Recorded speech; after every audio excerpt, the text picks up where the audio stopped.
Palavra de Deus ao nosso coração, do Evangelho de Mateus, capítulo de número 24, a partir do versículo de número 1. Passamos a leitura desta hora. Tendo Jesus saído do templo, ia se retirando quando se aproximaram dele os seus discípulos para lhe mostrar as construções do templo. Ele, porém, lhes disse: Não vedes que o Cristo? Em verdade vos digo que não ficará aqui pedra sobre pedra que não seja derribada. No Monte das Oliveiras achava-se Jesus assentado. Quando se aproximaram dele os discípulos, em particular, lhe pediram: Dize-nos quando sucederão estas coisas, e que sinal haverá da tua vinda e da consumação do céu. E ele lhes respondeu: Vede que ninguém vos engana, porque virão muitos em meu nome dizendo: Eu sou o Cristo, e enganarão a muitos. E certamente ouvireis falar de guerras e rumores de guerras. Vede, não vos assusteis, porque é necessário assim acontecer, mas ainda não é o fim. Porquanto se levantará nação contra nação, reino contra reino, e haverá fomes e terremotos em vários lugares.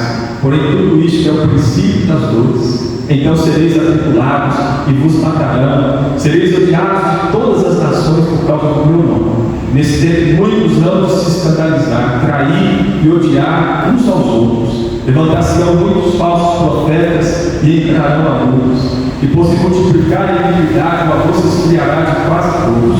Aquele, porém, que perseverar até o fim, esse será salvo. E será pregado este Evangelho do Reino por todo o mundo, para testemunho a todas as nações. Então virá o fim. Quando, pois, virdes o abominável da desolação, de que falou o profeta Daniel, no lugar santo, e bem entenda. Então, se estiverem na Judéia, fujam para os montes. Quem estiver sobre o eirado, não deixe a tirar de casa alguma coisa. E quem estiver no campo, não volte atrás para buscar a sua carne. Ai das que estiverem grávidas e das que amamentarem naqueles dias. Orai para que a vossa fuga não se dê no inverno nem no sábado, porque nesse tempo haverá grande tribulação, como desde o princípio do mundo até agora não tem havido e nem haverá jamais. Não tivesse aqueles dias sido abreviados, ninguém seria salvo, mas por causa dos escolhidos, tais dias serão abreviados. Então, se alguém vos disser: Eis aqui o Cristo, ou ele ali, não acrediteis, porque surgirão falsos cristos e falsos profetas, operando grandes sinais e prodígios para enganar, se possível, os próprios eleitos. Vede que vos tenho predito. Portanto, se vos disserem: Eis que ele está no deserto, não saiais, ou ele no interior da casa, não acrediteis, porque assim como o relâmpago sai do Oriente e se mostra até no Ocidente, assim há de ser a vinda do Filho do Homem. Onde estiver o cadáver, aí se ajuntarão os adultos. Logo em seguida, a tribulação daqueles dias, o sol escurecerá, a lua não dará a sua claridade, as estrelas cairão no firmamento, os poderes do céu serão abalados. Então aparecerá no céu o sinal do Filho do Homem. Todos os povos da terra se lamentarão e verão o Filho do Homem vindo sobre as nuvens do céu com poder e muita glória. E ele enviará os seus anjos com grande clamor de trombeta, os quais reunirão os seus escolhidos dos quatro ventos, de uma a outra extremidade dos céus. Aprendei, pois, a parábola da figueira. Quando já os seus ramos se renovam e as folhas brotam, sabeis que está próximo o verão. Assim também vós, quando vides todas estas coisas, sabeis que está próximo às portas. Em verdade, eu digo que não passará esta geração sem que tudo isto aconteça. Passará o céu e a terra, porém as minhas palavras não passarão. Mas a respeito daquele dia e hora, ninguém sabe, nem os anjos dos céus, nem o Filho, senão o Pai. Pois assim como foi nos dias de Noé, também será na vida do Filho do Homem. Porquanto, assim como nos dias anteriores ao dilúvio, comiam e bebiam, casavam e davam-se em casamento até o dia que Noé entrou na arca, e não perceberam, senão quando veio o dilúvio e os levou a todos, assim será também a vida do Filho do Homem. Então dois estarão no campo, um será tomado e deixado o outro. Duas estarão trabalhando no moinho, uma será tomada e deixada a outra. Portanto, vigiai, porque não sabeis em que dia vem o vosso Senhor. Mas considerai isso: se o pai de família soubesse a que hora viria o ladrão, vigiaria e não deixaria que fosse arrombada a sua casa. Por isso, ficai também vós apercebidos, porque a hora em que não cuidares, o Filho do Homem virá. Amém. Todos sabem que Israel está em guerra. Israel foi atacado E agora Israel está se defendendo, portanto, há uma guerra. E porque está acontecendo esta guerra, por este motivo, pelo fato de estar acontecendo esta guerra, e mais precisamente com a nação escolhida, porque nós sabemos pela palavra de Deus que Israel foi a nação escolhida pelo Senhor. Lá no Antigo Testamento, na Antiga Aliança, antes da vinda do nosso bendito Senhor e Salvador Jesus Cristo, que inclusive saiu da nação de Israel, o Senhor Jesus é judeu. Antes da vinda do nosso Mestre, o Senhor Deus escolheu aquele povo, o Senhor formou aquela nação. O Senhor chamou Abraão de um dos caldeus da Babilônia, que hoje é o Iraque, aquele país conhecido como Iraque, foi daquela região ali, que o Senhor Deus então chamou Abraão do meio da idolatria. O pai de Abraão era idólatra. Abraão era idólatra, ou seja, eles adoravam ídolos, a falsos deuses, eles serviam a falsos deuses, diversos ídolos, tudo falso, tudo mentira, mas eles acreditavam naquelas coisas, eles serviam aquelas coisas. Deus então veio ao encontro de Abraão, não Abraão que foi ao encontro do Senhor. O Senhor vai ao encontro de Abraão no meio daquela idolatria, no meio do pecado. Abraão, juntamente com seus familiares e parentes, estavam ali atolados, mergulhados no pecado. E Deus então chama Abraão e fala: sai da tua terra, da tua parentela, e vai para a terra que eu te mostrarei, de ti farei uma grande nação. E Deus então leva Abraão para a terra de Canaã, e Deus então forma ali, através de Abraão e através dos descendentes de Abraão, Deus forma a nação de Israel. Deus forma aquele povo. Então nós temos Abraão, Isaque, Jacó e os 12 filhos de Jacó. E Deus então forma ali as 12 tribos de Israel, formando então a nação de Israel.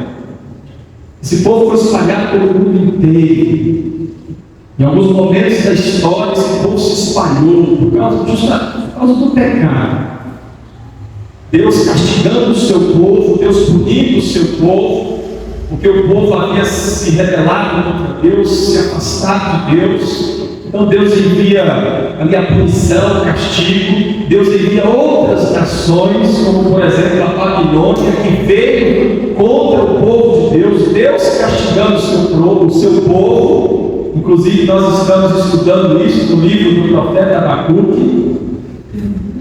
Deus fez isso também com o Império Romano. Deus levantou o Império Romano para castigar o seu povo. No ano 70 depois de Cristo, Jerusalém foi destruída. O povo de Deus foi atacado ali pelo Império Romano. O templo foi destruído. Então, em alguns momentos da história, o povo se espalha. As 12 tribos de Israel se espalham pelo mundo, pelas nações. Por isso que hoje nós temos judeus no mundo inteiro. Inclusive aqui no Brasil nós temos judeus. Esse é o povo de Deus. Deus está congregando o seu povo. Deus está trazendo o seu povo de volta para a nação de Israel. Esse povo que foi espalhado pelo mundo inteiro, Deus está reunindo esse povo novamente lá no território de Israel, naquela terra que Deus deu a Abraão e a descendência de Abraão. Deus deu aquela terra como herança perpétua para aquele povo. Então, por isso o Senhor está levando o seu povo de volta para lá. E agora, nós estamos vendo neste século que o Senhor nos colocou, que o Senhor nos permitiu viver e estar aqui. Nós temos presenciado essa guerra que está acontecendo contra esta nação escolhida por Deus, contra este povo escolhido por Deus, porque através deste povo, que foi o primeiro povo que Deus formou da face da terra, porque todas as outras nações não serviam a Deus, as outras nações serviam aos ídolos, a falsos deuses. Deus então forma a nação de Israel para servir o Deus único, o Deus verdadeiro, Criador dos céus, da terra, do mar, do mundo, do universo e de tudo que neles há. Não só o Criador, mas o sustentador, governador de todas as coisas, que dirige controla todos os povos, todas as nações e todas as coisas. Tudo está na palma da mão do Senhor, como um grãozinho de pó. Nada é diante do Senhor. Então, por meio daquela nação que Deus levantou, Deus se revela primeiro a eles. Deus se manifesta primeiro a eles. Deus se faz conhecido primeiro a eles. As outras nações servindo a ídolos, a falsos deuses. Deus então se revela para aquele povo. E Deus então levanta os profetas também do meio daquele povo, entre os judeus, daquela nação. Deus então levanta os seus servos, os santos profetas, e Deus então se revela a eles, e eles então entregam a revelação de Deus para o povo de Deus. E através daquela nação, conforme a promessa de Deus, conforme Deus se revelou aos profetas, conforme as profecias, Deus então envia o Cristo, o Messias, o Salvador, o nosso Senhor e Salvador Jesus Cristo.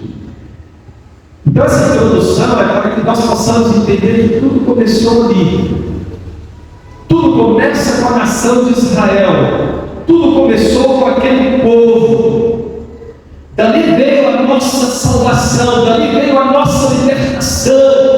Daí a importância de nós estarmos olhando sempre para Israel. Alguém já chegou a dizer que Israel é o relógio do mundo. Então nós temos que estar atentos, sempre olhando para Israel. O que está acontecendo em Israel? Então nós estamos vendo uma guerra. O povo de Deus foi atacado, Israel foi atacado, Israel está se defendendo, está acontecendo uma guerra. E o mundo inteiro deve estar em alerta, o mundo inteiro deve estar olhando ali para Israel, de acordo com a palavra de Deus. Então nós temos que nos voltar para a palavra de Deus e ver o que a palavra de Deus nos diz a respeito de tudo que está acontecendo. Então nesta noite eu gostaria de meditar com os irmãos a respeito dos sinais da volta de Cristo. Este é o tema da nossa mensagem nesta noite. Exatamente isso que nós iremos meditar. Os sinais da volta de Cristo.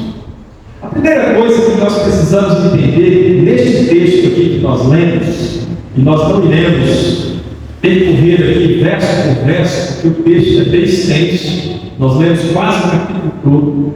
Nós vamos destacar aqui alguns versos, exatamente os versos que falam dos sinais da volta de Cristo. Mas a primeira coisa que nós precisamos entender aqui é que o Senhor Jesus ele está falando a respeito de duas coisas aqui nesse texto. Duas coisas. Ele está falando a respeito do final dos tempos, mas ele também está falando a respeito da destruição de Jerusalém. Ele está falando também a respeito da destruição do templo de Jerusalém. Então, duas coisas: final dos tempos, destruição de Jerusalém, junto com a destruição do templo. Porque o templo foi destruído junto com a cidade de Jerusalém, no mesmo tempo, na mesma época. Então vejam comigo aqui, a partir do verso 1. Tendo Jesus saído do templo, então observe que o Senhor Jesus está saindo do templo, ia se retirando o templo lá na cidade de Jerusalém. Quando se aproximaram dele os seus discípulos para lhe mostrar as construções do templo. Então o Senhor Jesus está no templo com os apóstolos, com os discípulos. Ele está se retirando, eles estão saindo, e os discípulos então querem mostrar ao Senhor Jesus as construções do templo. Por que eles querem mostrar as construções do templo? porque o templo naquela época ficou muito limpo. Os irmãos lembram que o templo construído por Salomão, que também era um templo muito limpo, um templo enorme, um templo maravilhoso, mas ele foi destruído pelo Império Babilônico. Depois, quando o Senhor Deus traz o seu povo de volta do cativeiro lá na Babilônia, Deus traz o seu povo de volta para a terra de Israel, aquela terra, herança perpétua. Então Deus traz o seu povo de volta. Deus puniu o seu povo, castigou, mas trouxe de volta. Aí o povo reconstrói o templo sob a liderança de Zorobabel. Zorobabel foi o servo do Senhor que liderou a reconstrução do templo. Só que foi um templo pequeno. Não era mais como o templo de Salomão, gigantesco, grandioso, maravilhoso, limpo. Já não era mais. Era agora um templo menor, simples. Só que quando nós chegamos na época do Senhor Jesus, o templo já havia sido reformado. Aquele templo que era pequeno, simples, que foi reconstruído, o rei Herodes, que foi um rei perverso, maligno, mau, cruel, assassino, ele reconstruiu o templo. E ele fez um templo gigantesco, um templo muito lindo. Então, naquela reforma, ele ampliou o templo e ele também trouxe muita beleza para o templo. Então, o templo ficou assim, maravilhoso. É por isso que os discípulos estão ali querendo mostrar para o Senhor Jesus a beleza daquele templo, as maravilhas, como o templo era grande, como o templo estava limpo, maravilhoso, belo. E o que o Senhor Jesus diz? Ele, porém, lhes disse: não vedes tudo isso? Vocês estão vendo tudo isso? Em verdade vos digo que não ficará aqui pedra sobre pedra que não seja derribada. Então a primeira coisa que o Senhor Jesus está falando aqui não é a respeito do final dos tempos, não é a respeito da consumação dos séculos. A primeira coisa que ele está falando aqui é a respeito da destruição da cidade santa de Jerusalém, a capital de Israel, e consequentemente também a destruição do templo. Aquele templo lindo, maravilhoso, seria destruído. Então o Senhor Jesus está profetizando isso aqui. O Senhor Jesus está revelando isso aqui. Uma coisa que aconteceria anos depois, e isso aqui aconteceu no ano 70 depois de Cristo. No ano 70 depois de Cristo, Deus enviou o Império Romano novamente como castigo, como punição, para castigar, punir o seu povo. Novamente havia se afastado do Senhor, e Jerusalém então foi destruída, e o templo maravilhoso foi reformado e ampliado também, veio ao chão, foi destruído. Por isso que hoje, se você for lá em Israel, em Jerusalém, você não encontrará mais o templo, você vai encontrar as pedras. Até hoje as pedras estão lá, pedras gigantescas, pedras enormes. Os vídeos que a gente assiste pela internet, a gente pode ver isso. Aquelas pedras que foram profetizadas pelo Senhor Jesus, não ficará aqui pedra sobre pedra que não venha a ser derribada. Elas estão lá até hoje, mas o templo não existe mais, veio ao chão. O que existe hoje é o Muro das Lamentações. Ele ficou conhecido assim, o Muro das Lamentações, o muro que existia ali em volta do templo, mas o templo não existe mais, só uma parte do muro, onde os judeus vão ali e eles fazem as suas orações naquele muro, e pessoas do mundo inteiro, quando vão a Jerusalém, também visitam aquele muro e fazem as suas orações ali naquele muro, chamado de Muro das Lamentações. Então, essa é a primeira coisa que nós precisamos entender. Depois os discípulos, eles fazem uma pergunta para o Senhor Jesus. A partir do verso 3 está escrito assim: no Monte das Oliveiras, achava-se Jesus assentado, quando se aproximaram dele os discípulos em particular e lhe pediram: dize-nos, quando sucederão estas coisas e que sinal haverá da tua vinda e da consumação do século? Interessante que o Senhor Jesus até então não tinha falado de consumação do século. Pelo menos no que está registrado aqui para nós, não.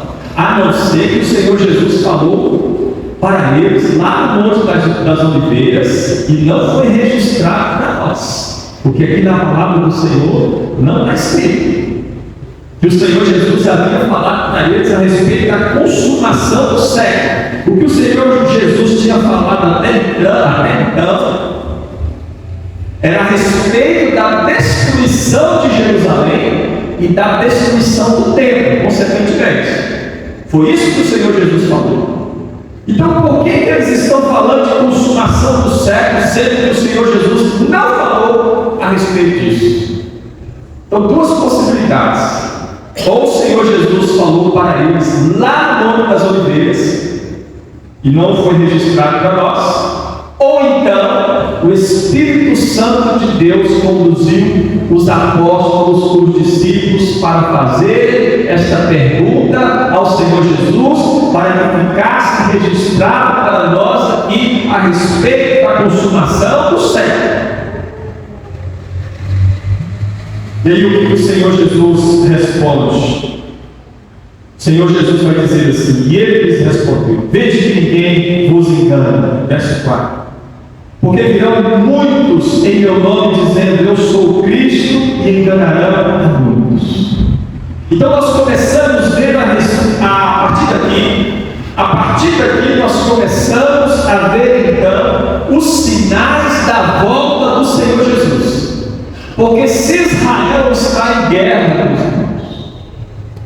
como nós falamos aqui no princípio, é um sinal para nós, é um alerta para nós. Vejamos então os sinais. Verso 6: e certamente ouvireis falar de guerras e rumores de guerras. Vede, não vos assusteis, porque é necessário assim acontecer, mas ainda não é o fim. Porquanto se levantará nação contra nação, reino contra reino, e haverá fomes e terremotos em vários lugares. Então nós já conseguimos identificar aqui, nós já conseguimos perceber aqui, a partir do texto bíblico, a partir da palavra de Deus, alguns sinais. Então o Senhor Jesus, ele fala de guerras e de rumores de guerras. O Senhor Jesus fala de nação contra nação, reino contra reino. Nós temos presenciado isso neste século ou não? Sim, nós temos presenciado guerras, rumores de guerras.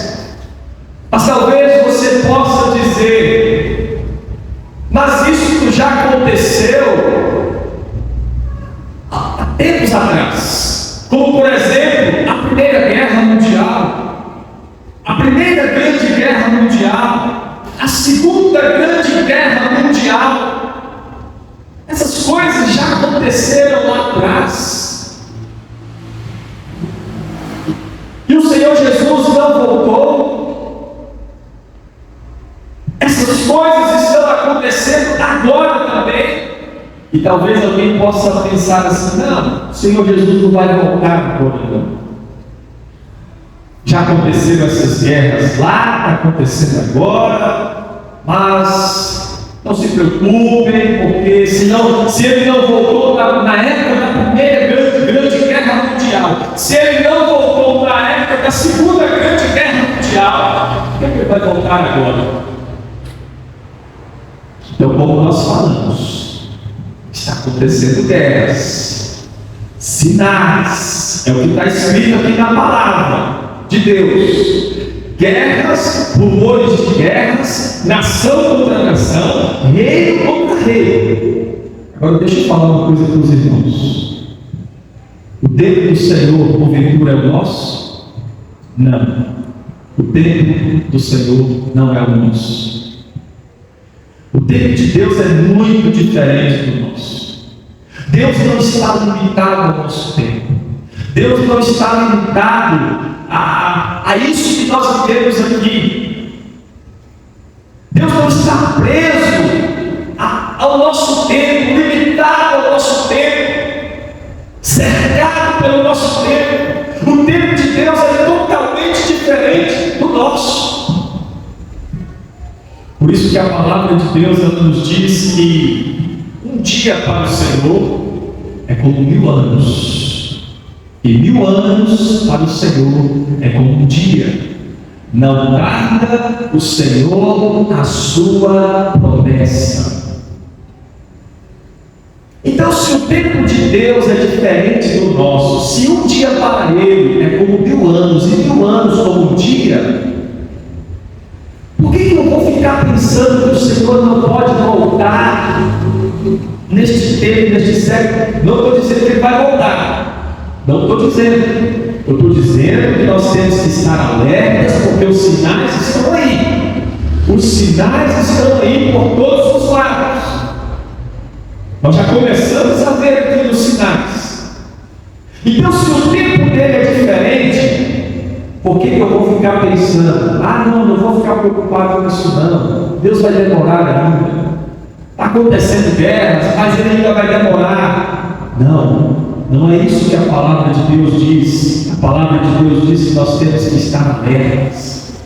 A palavra de Deus diz que nós temos que ser vigilantes, orai e vigiai, sede sóbrios, fiquem atentos, alertas, com os olhos abertos, olhem para os sinais, vejam as coisas que estão acontecendo.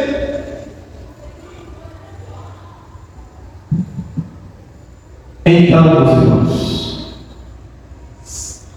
apesar de nós não estarmos vivendo um tempo como a primeira guerra, como a primeira grande guerra mundial, nem como a segunda grande guerra mundial, nós estamos vendo a guerra de Israel, temos presenciado outras guerras que já aconteceram, mas se o Senhor quiser voltar, Ele volta sim. É no tempo dele, não é no nosso.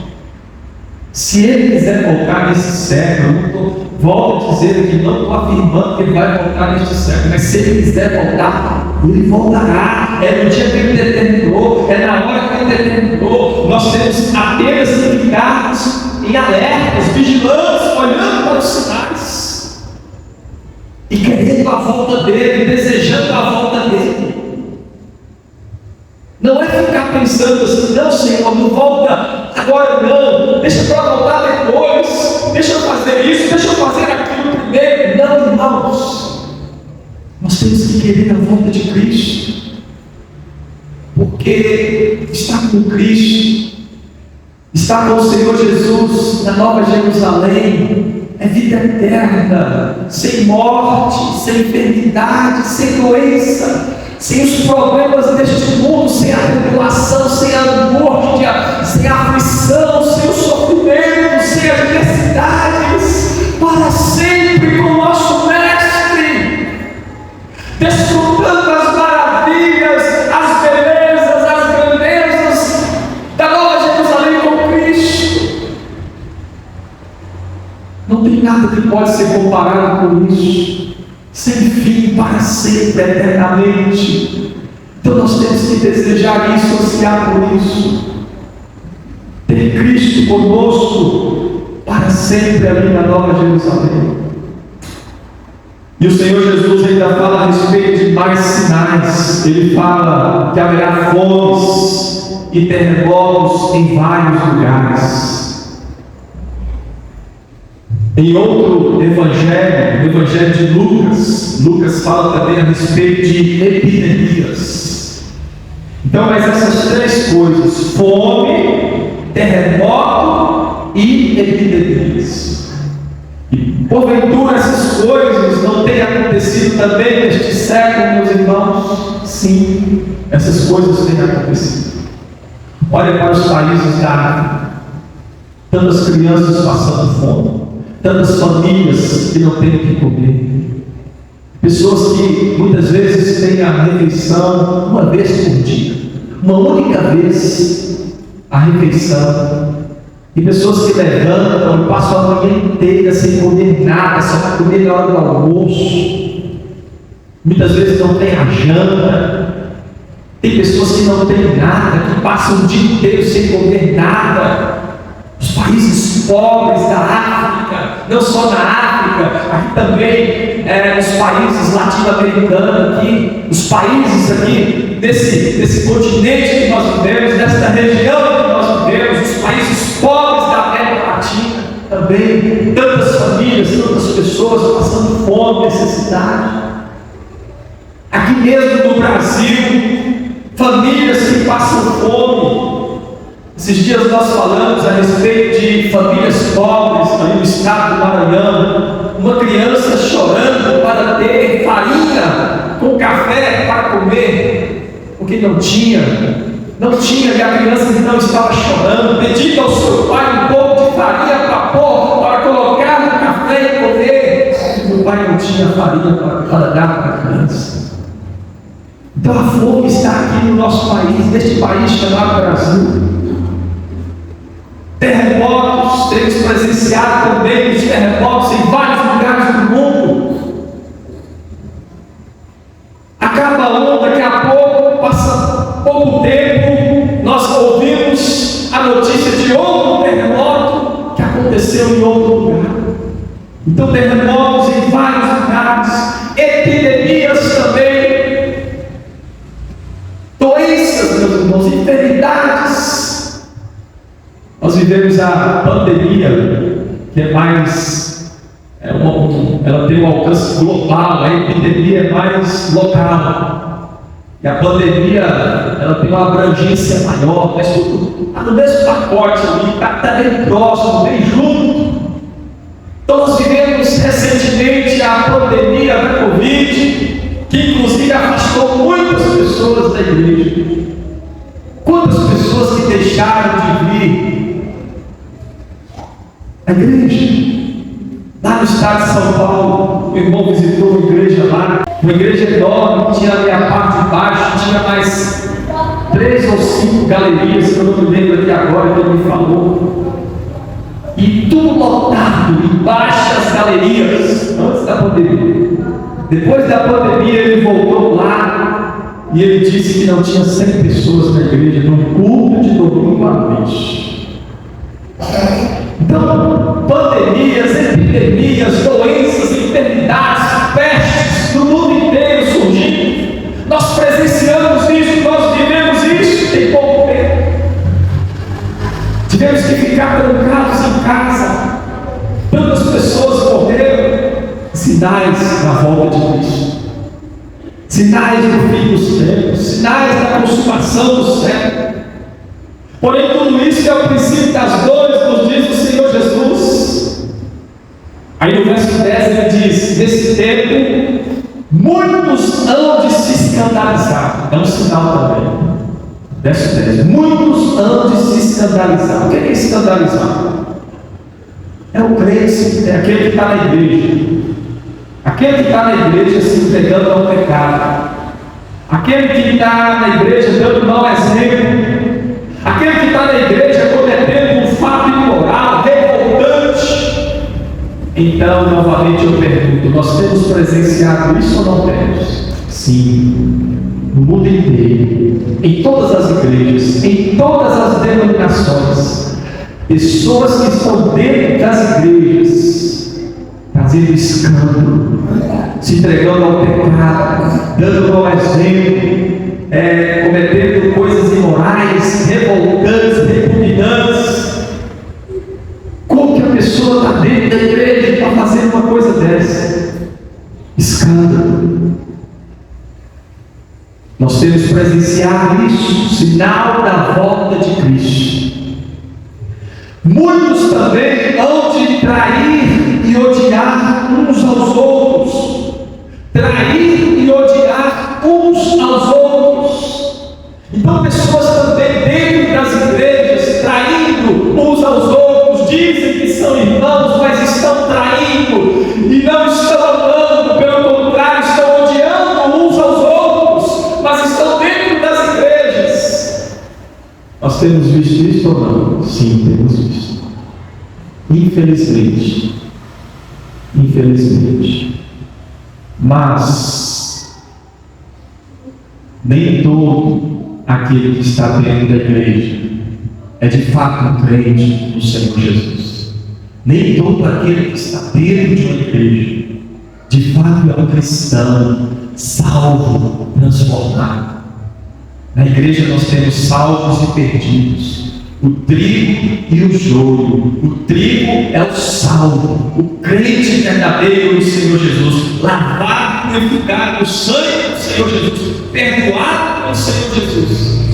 É o trigo. Agora o joio, ele parece um trigo, mas ele é joio, ele é um descrente, ele é um falso crente, ele é um perdido no meio da igreja, ele é um perdido dentro da igreja. Ele finge ser cristão, finge ser um crente, vive na igreja, mas nunca foi salvo.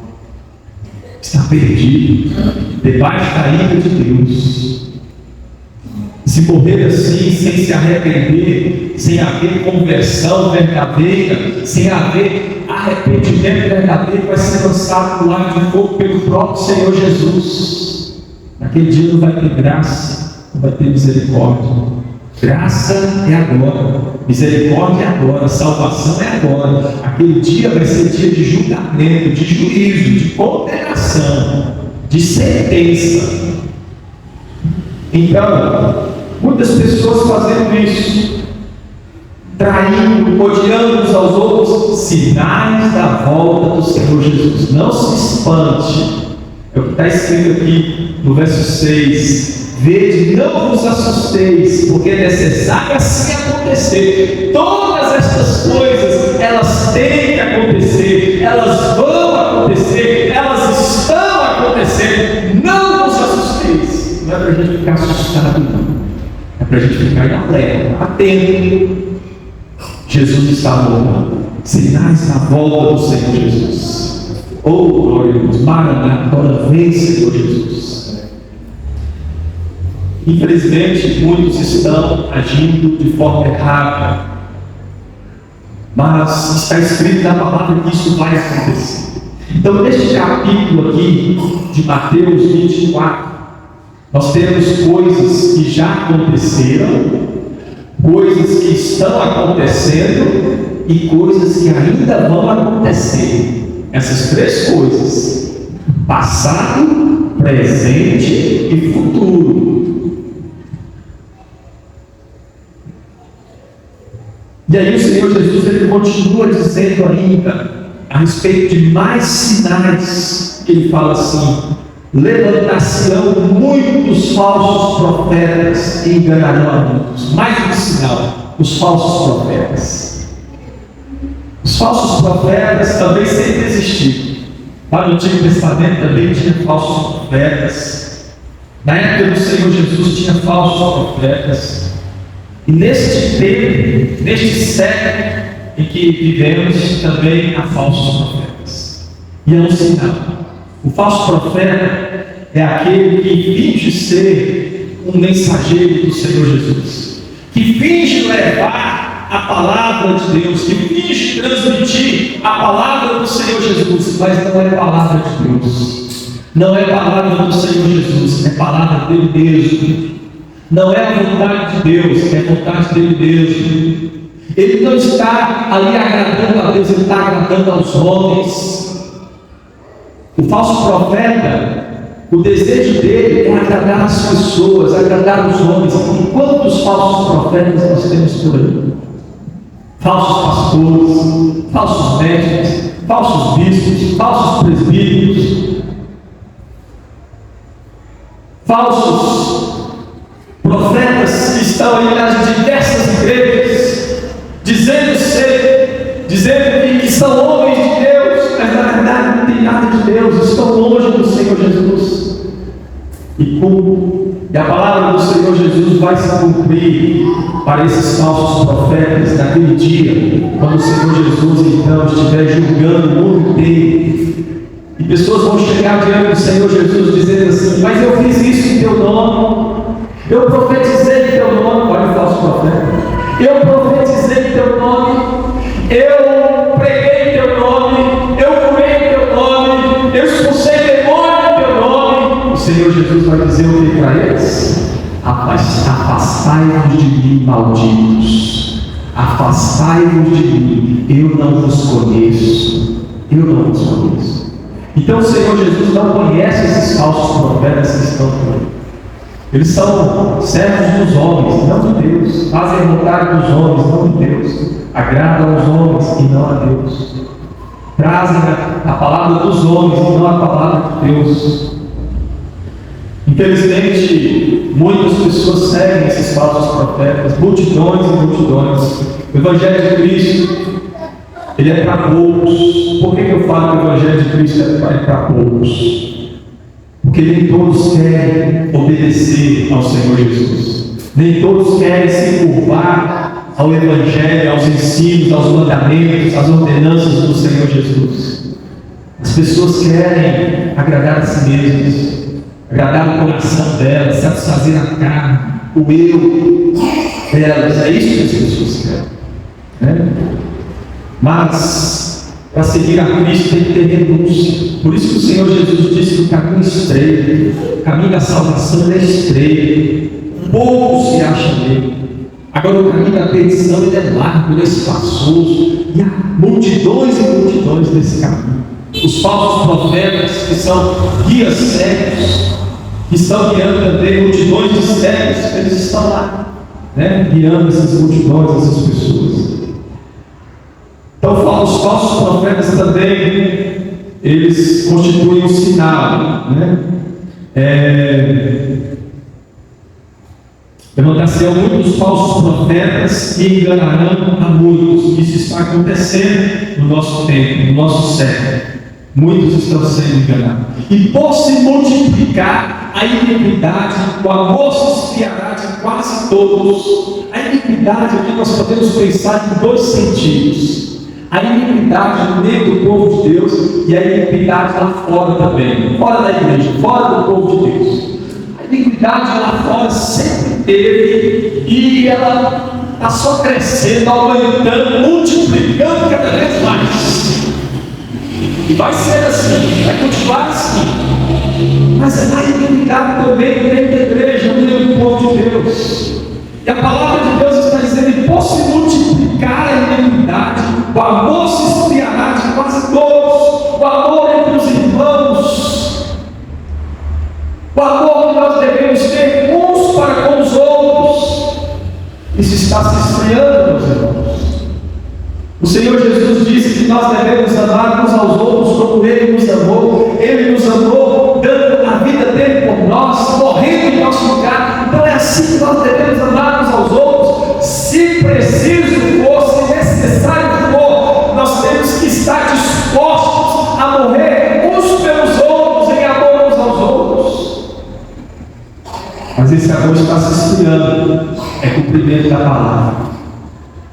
Agora, essas coisas, elas vão se cumprir. Com certeza, não tem como isso aqui ficar sem se cumprir, não.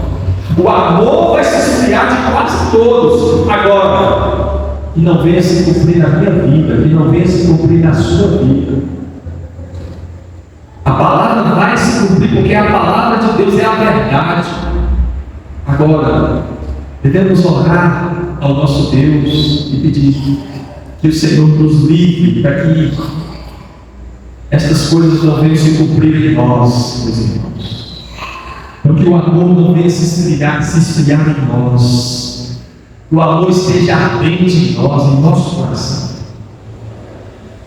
Aquele, porém, que perseverar, verso 13, aquele, porém, que perseverar até o fim, esse será salvo. A perseverança dos santos. Os verdadeiros crentes, os verdadeiros cristãos vão perseverar até o fim.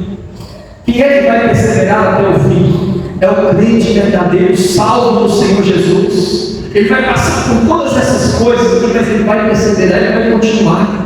Ele enfrenta o mundo, o pecado, as trevas, a escuridão, mas ele continua. Então ele persevera não para ser salvo, mas porque ele já é salvo, ele persevera. Ele vai perseverar até o fim.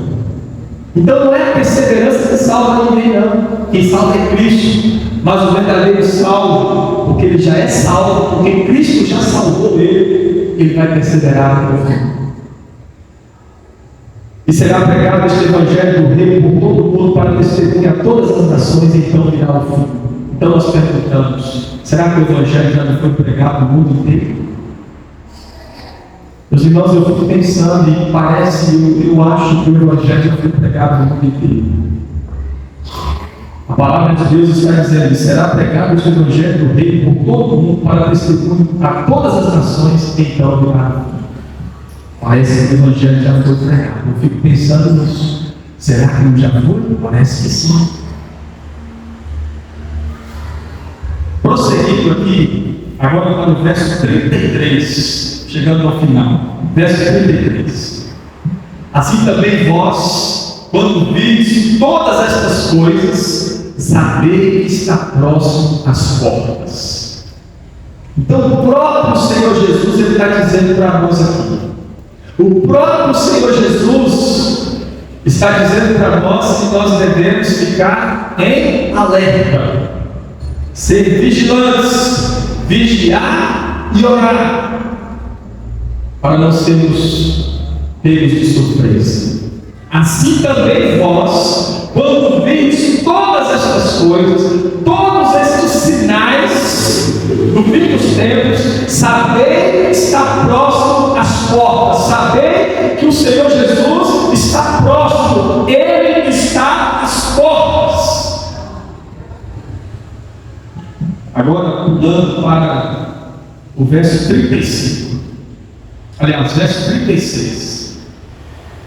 Mas a respeito daquele dia e hora, ninguém sabe, nem os anjos dos céus, nem o Filho, senão o Pai. Então, novamente, nós estamos dizendo aqui, de maneira nenhuma, nós estamos dizendo que o Senhor Jesus voltará neste século. De maneira nenhuma, nós estamos aqui afirmando que o Senhor Jesus vai voltar em tal dia, em tal hora. Não. Nós estamos apenas mostrando os sinais do fim dos tempos, os sinais da consumação dos séculos, onde o próprio Senhor Jesus disse: assim também vós, quando virdes todas essas coisas, sabei que está próximo às portas. Então é isso que nós estamos fazendo aqui. Nós não sabemos que dia que o Senhor Jesus vai voltar. Qual dia? Qual a hora? Não sabemos, ninguém sabe. Nos diz a palavra de Deus que nem os anjos dos céus, nem o Filho, senão o Pai. Agora deixa eu explicar uma coisa para os irmãos. Quando a palavra de Deus diz aqui que nem o Filho sabe, isso aqui refere-se à humanidade do Senhor Jesus. Porque nós sabemos muito bem que o Senhor Jesus, ele tem duas naturezas: a natureza humana e a natureza divina. Portanto, quando ele estava aqui na terra, em sua natureza humana, é dessa forma aqui que o Senhor Jesus está dizendo, que nem o Filho sabe. Ele não sabia da sua natureza humana, mas é claro que em sua natureza divina, ele sabe todas as coisas, ele tinha o conhecimento sim de todas as coisas, ele tem o conhecimento de todas as coisas, e ele sabe perfeitamente, em sua natureza divina, o dia de sua volta e a hora exata de sua volta. Agora, a partir do verso 37 está escrito assim: pois assim como foi nos dias de Noé, assim será também a vida do Filho do Homem. Vai ser como nos dias de Noé. Como foi nos dias de Noé? Porquanto, assim como nos dias anteriores ao dilúvio, comiam, bebiam, casavam, davam-se em casamento, até o dia que Noé entrou na arca, e não perceberam senão quando veio o dilúvio e os levou a todos. Assim será também a vida do Filho do Homem. Assim será a vida do Filho do Homem. Vai pegar todo mundo desapercebido, todo mundo surpreso, as pessoas casando, dando em casamento, ninguém vai estar esperando. E de repente, então, o Senhor Jesus voltará. Como o dilúvio pegou todo mundo ali de surpresa na época de Noé, o Senhor Jesus também vai pegar os moradores da terra, todos de surpresa. Então, verso 40. Então, dois estarão no campo, um será tomado e deixado no outro. Duas estarão trabalhando no moinho, uma será tomada e deixada no outro. O arrebatamento. Verso 42. Portanto, vigiai, porque não sabeis em que dia vem o vosso Senhor. Então, esta é a ordenança do Senhor Jesus para nós. Vigiar. Os sinais estão aí. Ele já falou para nós. Ele já deixou bem claro. Os sinais estão aí. Vocês podem olhar, perceber e ver. Agora, vigiem. Vigiar. Porque vocês não sabem em que dia vem o vosso Senhor. Então, a igreja tem que estar preparada todo dia. Nós somos crentes no Senhor Jesus, salvos em Cristo, lavados e remidos do sangue do Senhor Jesus. Temos que estar preparados todos os dias. Como que você pode se preparar? Você pode se preparar amando o Senhor Jesus todos os dias, amando Ele cada vez mais, obedecendo o Senhor Jesus. É assim que nós amamos a Ele. Não é abrir a boca e dizer, Senhor, eu te amo. Não, é obediência, é submissão, é respeito, é reverência.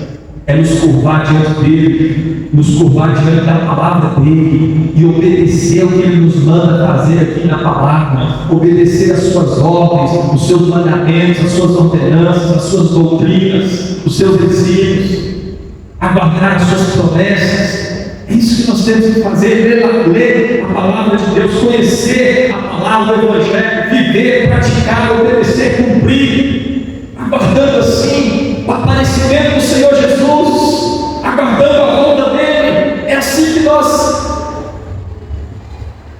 vamos ficar preparados todos os dias, meus irmãos. Não tem outro jeito, não, é assim. Vindo a palavra, orando, obedecendo ao Senhor Jesus. Vindo à igreja também. Muitos deixaram de vir por causa da pandemia. Vir à igreja também é uma forma de estar preparado.